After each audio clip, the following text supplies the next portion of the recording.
जय श्री कृष्णा। राधे राधे। ओम नमः शिवाय। मित्रों, यह कथा महाभारत के उस रहस्य से जुड़ी है जिसे नारी जाति आज भी भोग रही है।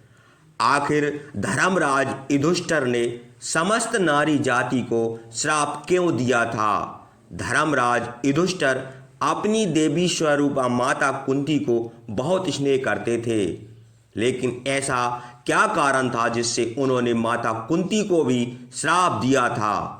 तो वीडियो को अंत तक देखिए। तो चलिए बगैर देर करे वीडियो को शुरू करते हैं। महाभारत का युद्ध केवल अस्त्र शस्त्रों की भिड़ंत नहीं था, बल्कि वह भावनाओं, निष्ठा और न्याय अन्याय की भीषण परीक्षा थी। इस कहानी का सबसे दुखद अध्याय कर्ण का जीवन, संघर्ष, वीरता और उसकी मृत्यु है। साथ ही युधिष्ठिर द्वारा स्त्री जाति को दिया गया शाप भी महाकाव्य का एक महत्वपूर्ण और विचारणीय पक्ष है।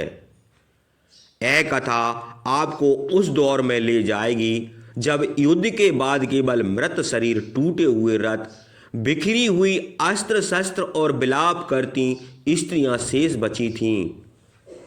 कर्ण, जो एक सूत पुत्र के रूप में जाना जाता था, कर्ण जन्म से ही एक धर्मशील योद्धा था, अपने अस्तित्व की सच्चाई से अनजान था।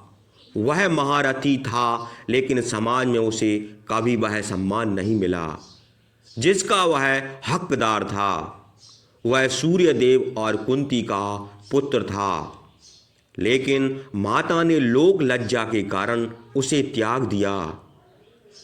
जब द्रौपदी ने अपने स्वयंवर में उसे सूत पुत्र कहकर अपमानित किया और गुरु द्रोण तथा भीष्म ने उसे पांडवों के समकक्ष योद्धा मानने से इनकार कर दिया, तब उसके मन में आक्रोश का ज्वाला भड़क उठी।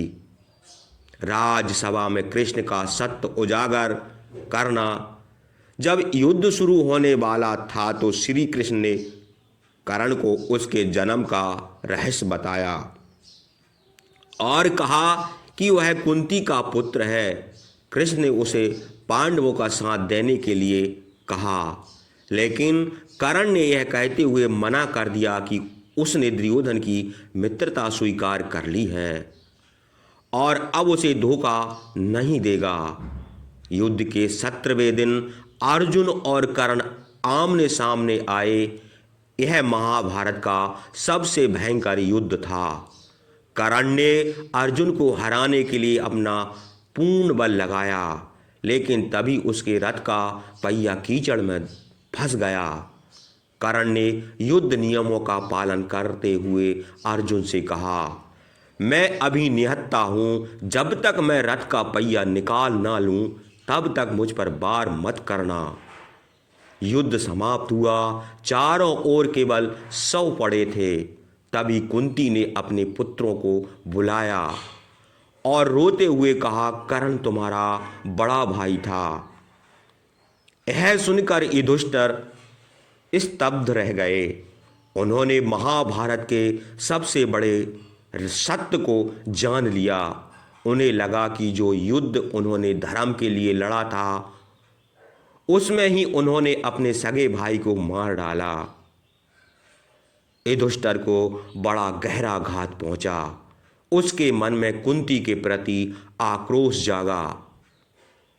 अगर उन्होंने पहले यह सच जान लिया होता तो शायद यह युद्ध नहीं होता।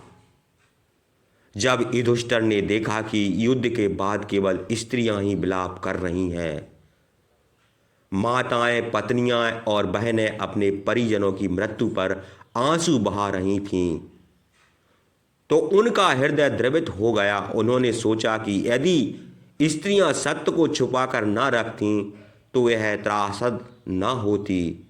यह दृश्य देख क्रोधित होकर उन्होंने समस्त नारी जाति को शाप दे दिया, आज से कोई भी स्त्री किसी भी रहस्य को अपने हृदय में संजोकर नहीं रख पाएगी।